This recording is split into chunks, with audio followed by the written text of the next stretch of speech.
Shikina, Mediation and Arbitration. Alice is a playwright, a former theater director, a jiu-jitsu badass. She is a regional director for an au-pair service. She is all around, does pretty much everything. The Swiss Army knife of news. Something no one knows about Alice is. Oh gosh, I can't think of anything. You guys know. Some of you don't know that she went to a public boarding school in Louisiana. I didn't know there was such a thing. Yes.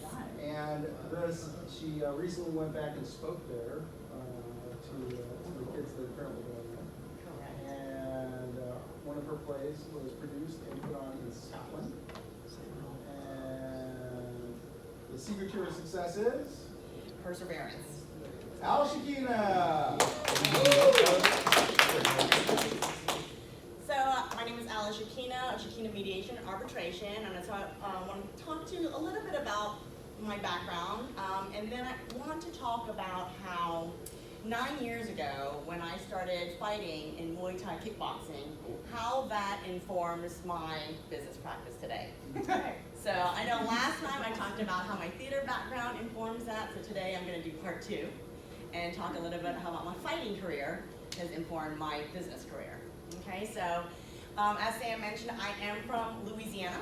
I grew up in Cajun country, so southern Louisiana, and my parents are immigrants. Both of them are from Okinawa, Japan. And so my father was here as an international student for the first 16 years of my life. So I basically had a student dad. And then later I moved to Ohio, and then right after college, my last year of college, I moved to the Czech Republic and lived there for 3 years. Studied Czech theater history, Czech language, became fluent in the Czech language, and then when I moved to Hawaii, I studied theater directing in theater in Hawaii. So then I sort of moved around the globe a little bit. And so then I'm now here for 20 years in San Francisco Bay Area, okay? So about 9 years ago, I started a more rigorous exercising regimen, and I joined a Muay Thai kickboxing boot camp. And so I started training, and then my trainer at the time asked me if I wanted to fight in the ring. And I was like, no. Because I didn't want to get punched in the face. However, he kept asking me and encouraging me, so I started weighing the pros and cons of why I should or shouldn't fight.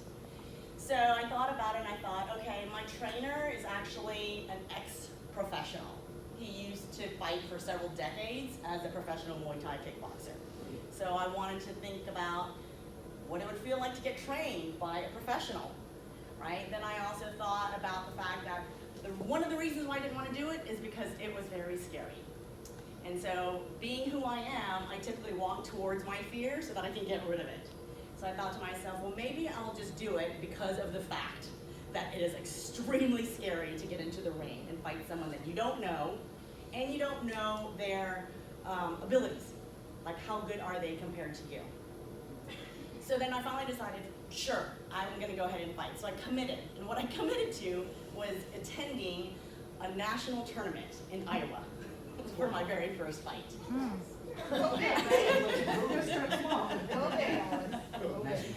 And not only that, they have a beginners group, and then those people have 1 to 3 fights, and the advanced group has 4 or more. And because my trainer became really good when he lost, he decided, I'm going to put Alice in the advanced group without telling her. So he signed me up for the advanced for my very first Muay Thai kickboxing fight. Oh, no. So anyway, so then began the 3-month-long process of training. And this included 3 hours a day, 6 days a week of training. I trained an hour and a half in the morning, so from 6 to 7:30 in the morning I was training, and then again from 6 to 7:30 p.m. I was training. So on both ends, and my only day off was Sundays. I also altered my diet because he wanted me to lose 15 pounds in those 3 months. So I worked very, very hard, and interestingly enough, you would think that it's just physical, right? You're just training.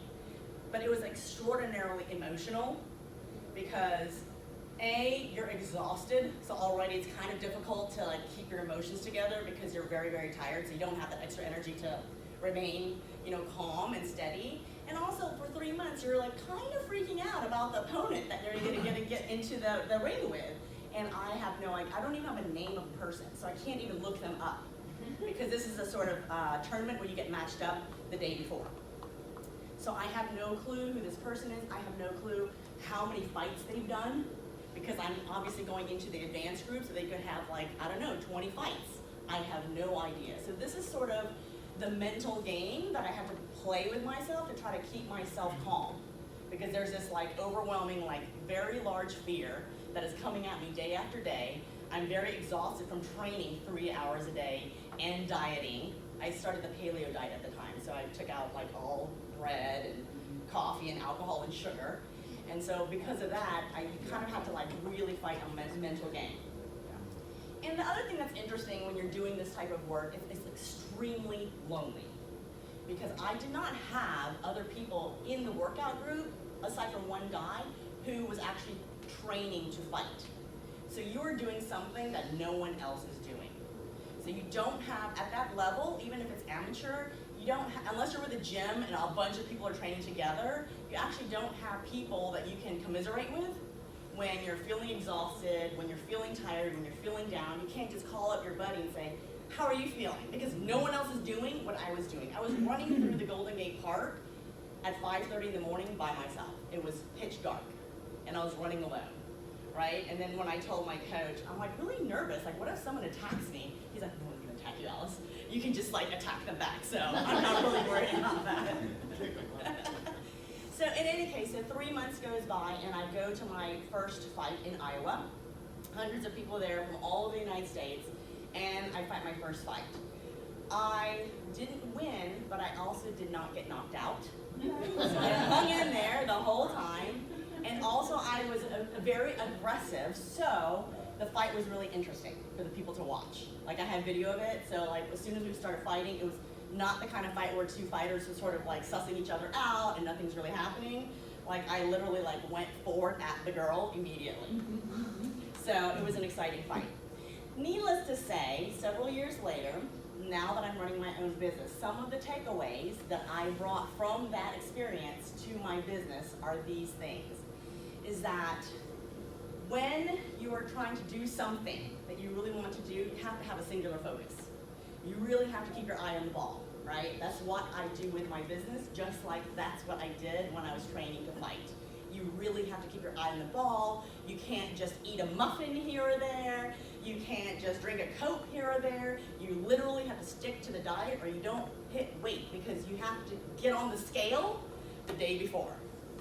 And the day before, I had to lose another 1 or 2 pounds. I had to put on in 90-degree weather. I put on sweats and I jumped rope. And prior to that, a week before, I was in the sauna punching I was practicing with a partner, and punching while I was in the sauna. So my partner could always leave, and then the next person would come in and be my partner. So they were switching out, and I couldn't leave. I was stuck in the sauna, boxing inside of a very hot sauna, trying to lose the weight. So you're cutting weights, you can't take your eye off the ball, because if you take your eye off the ball, you don't make your goal. You don't make your goal weight, and you're not ready for the fight, right? The other thing is that when you get to a place where you're being an entrepreneur, sometimes it can be lonely because maybe your other friends aren't entrepreneurs.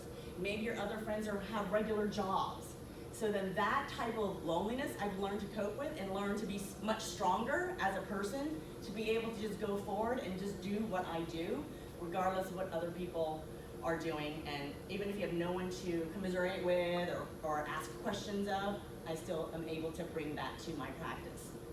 So a lot of these things definitely inform who I am today. It was a very, very difficult journey, and it's a very emotional journey. And one of the things that I'll never forget is the day before the fight. I was very, very nervous, and they had a meeting, and the other coach from another state was there, and he was talking to all of us, and he said one thing that changed my entire perspective. He told us, the fight is over. All the training that you did, all the dieting you did, that was the fight. tomorrow when you go into the ring, enjoy it. It's the cherry on top. It's what you fought for. And so if you just change your perspective a little bit and realize like what the fight actually is, you can actually enjoy the thing at the end, because it's not actually the fight. The fight was the 3 months leading up to the actual event, right? And so the morning when I went to fight, I was standing about 5 minutes before getting into the ring, and even though it was my first fight, even though I didn't know who my opponent was, even if I didn't know how much experience my opponent had, I was extraordinarily calm. Because of the fact that mentally I realized, okay, the fight is over, this is just for me to enjoy. So when I'm working hard in my business, when I'm working hard for my mediations, I always feel like the fight is the preparation, and then when you're actually doing the work, that's what you deserve. That's the gift at the end of it all. So that's my story of how that happened. And I just want to talk very briefly about, I have, I think, about a minute left, Sam. A little, give or take. You know, my clients are divorcing couples. I help a lot of them. They can be with or without attorneys. Usually if they have attorneys, they're not at the mediation. I just mediate it, and then they go back to their attorneys to make sure that everything looks good for the agreement. I mediated several times with Al for personal injuries, small auto accidents. So helped his clients also with their small accident insurance claims, and a lot of landlord-tenants. So when they have issues with landlord-tenants, and also family matters. I've done things with fathers and daughters, with brothers and sisters. A lot of times there are family conflicts that no longer allow the members to speak to each other. So it's not even a conflict, there's no communication. And so they want to repair those because of the fact that they're related and they're family members. So I go in there and I try to unravel all the sticky stuff that's happened in the past so that they can move forward in their lives. All right, thank you very much.